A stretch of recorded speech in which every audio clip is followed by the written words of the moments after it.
জি, মাননীয় বিরোধী দলের নেতা উত্থাপন করুন। ধন্যবাদ মাননীয় স্পিকার, আমাকে সুযোগ করে দেওয়ার জন্য। সময়ের বাধ্যবাধকতার কারণে এই বিষয়টি মহান এই সংসদে উত্থাপন করতে যাচ্ছি। জুলাই গণ অভ্যুত্থানের প্রেক্ষাপটে গঠিত এই সংসদ স্বাভাবিকভাবে নির্বাচনী প্রক্রিয়া আসেনি। এটি একটি প্রেসিডেন্সিয়াল অর্ডারের মাধ্যমে এসেছে। এই অর্ডারটি জারি করা হয়েছে 13 নভেম্বর 2025। এই অর্ডার অনুযায়ী এখানে 15টা নির্দেশিকা আছে। এর মধ্যে 3 থেকে 15 এই বিষয়গুলো হচ্ছে জুলাই সনদ এবং গণভোটের সাথে সম্পর্কিত। 10 নম্বর এই অর্ডারের 10 নম্বর বিষয়টা উল্লেখ করা হয়েছে পরিষদের অধিবেশন আহ্বান, কোরাম, ভোটদান ইত্যাদি সংসদ নির্বাচনের ফল ঘোষিত হওয়ার 30 পঞ্জিকা দিবসের মধ্যে যে পদ্ধতিতে জাতীয় সংসদের প্রথম অধিবেশন আহ্বান করা হইবে, অনুরূপ পদ্ধতিতে পরিষদের প্রথম অধিবেশন আহ্বান করা হইবে।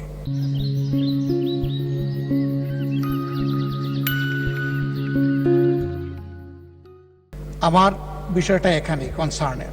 আজকে 30তম পঞ্জিকা দিবস, কিন্তু এর মধ্যে এই অধিবেশন আহ্বান করা হয়নি। এই অধিবেশন কিভাবে আহ্বান করা হবে সেই ব্যাপারে সংবিধানের 72 অনুচ্ছেদে নির্দেশিকা রয়েছে।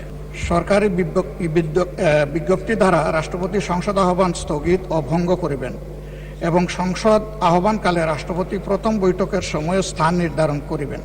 তবে আরও শর্ত থাকে যে এই দফার অধীন তাহার দায়িত্ব পালনে রাষ্ট্রপতি প্রধানমন্ত্রী কর্তৃক লিখিতভাবে প্রদত্ত পরামর্শ অনুযায়ী কার্য করিবেন।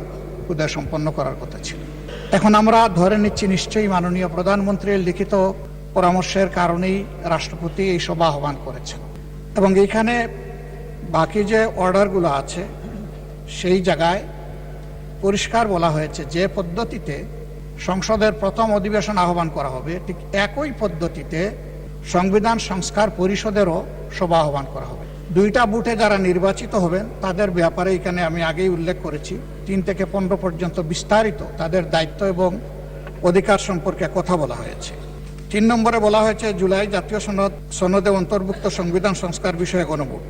জনগণের সার্বভৌম ক্ষমতা প্রয়োগের উদ্দেশ্যে এই আদেশ এবং জুলাই জাতীয় সনদের সংবিধান সংস্কার সম্পর্কিত অংশ গণভোটে উপস্থাপন করা হবে।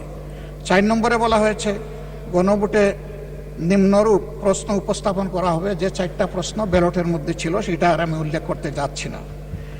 5 নম্বরে বলা হয়েছে গণভোট অনুষ্ঠানে এই আদেশ জারির অব্যবহিত পর অনুষ্ঠিতব্য জাতীয় সংসদ নির্বাচনের দিন এই আদেশ অনুসারে গণভোট অনুষ্ঠিত হবে। এটা হয়ে গেছে এবং গণভোটে যারা ভোট প্রয়োগ করেছেন তাদের মধ্যে প্রায় 70% মানুষ হায়ের পক্ষে ভোট দিয়ে তারা সংস্কারের পক্ষে রায় দিয়েছেন। 6 নম্বরে গণভোট অনুষ্ঠানের জন্য আইন প্রণয়ন।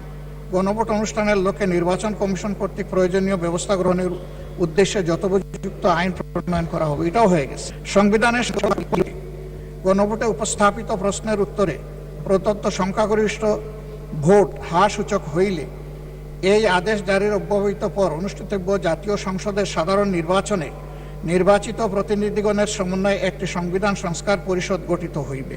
মাননীয় স্পিকার, এটি হয়নি এবং এর সময়সীমা আজকে শেষ। যাহা সংবিধান সংস্কার বিষয়ে সকল ক্ষমতা প্রয়োগ করিতে পারিবে। খ, উক্ত নির্বাচনে নির্বাচিত প্রতিনিধিগণ একসাথে জাতীয় সংসদের সদস্য হিসাবে এবং এই আদেশ অনুসারে সংবিধান সংস্কার পরিষদের সদস্য হিসাবে দায়িত্ব পালন করিবেন। এই সুযোগ আমরা পেতে চাই। পরিষদ উহার প্রথম অধিবেশন শুরুর তারিখ হইতে 180 কার্য দিবসের মধ্যে জুলাই জাতীয় সনদ এবং গণভোটের ফলাফল অনুসারে সংবিধান সংস্কার সম্পন্ন করিবে এবং তা সম্পন্ন করিবার পর পরিষদের কার্যক্রম সমাপ্ত হইবে। শুরুই হোক আগে, তারপরে সমাপ্ত। পরিষদের কর্মধারায় অংশগ্রহণের সময় নির্বাচিত প্রতিনিধিগণ পরিষদ সদস্য হিসাবে অভিহিত হইবেন। মানে 2টা ক্যাপাসিটিতে আমরা এখানে নির্বাচিত হয়েছি, 2টা বুথের মাধ্যমে, আলাদা আলাদা বুথ। এই আদেশের উদ্দেশ্য পূরণকল্পে পরিষদ ইহার অধিবেশন আহ্বান ও মুলতবি, সংবিধান সংস্কার বিষয়ক প্রস্তাব উত্থাপনের পদ্ধতি, উক্ত প্রস্তাব বিবেচনা গ্রহণ এবং অন্য সকল বিষয়ে কার্যপ্রণালী নির্ধারণ করিবে। জাতীয় সংসদ সচিবালয় পরিষদকে সাচিবিক সহায়তা প্রদান করিবেন। শপথ এবং শপথ পাঠ পরিচালনা।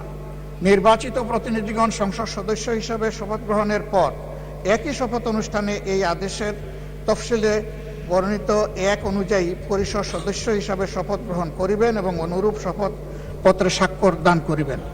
আমরা সকল বিরোধী দলীয় সদস্য ৭৭ জন আমরা এটা গ্রহণ করেছি এবং স্বাক্ষর প্রদান করেছি। 10-এ আমি আগেই উল্লেখ করেছি সংসদ নির্বাচনের ফল ঘোষিত হওয়ার 30 পঞ্জিকা দিবসের মধ্যে যে পদ্ধতিতে জাতীয় সংসদের প্রথম অধিবেশন আহ্বান করা হইবে অনুরূপ পদ্ধতিতে পরিষদের প্রথম অধিবেশন আহ্বান করা হইবে। ধন্যবাদ মাননীয় বিরোধী দল নেতা, আপনার কথা আমরা বুঝতে পেরেছি। জি।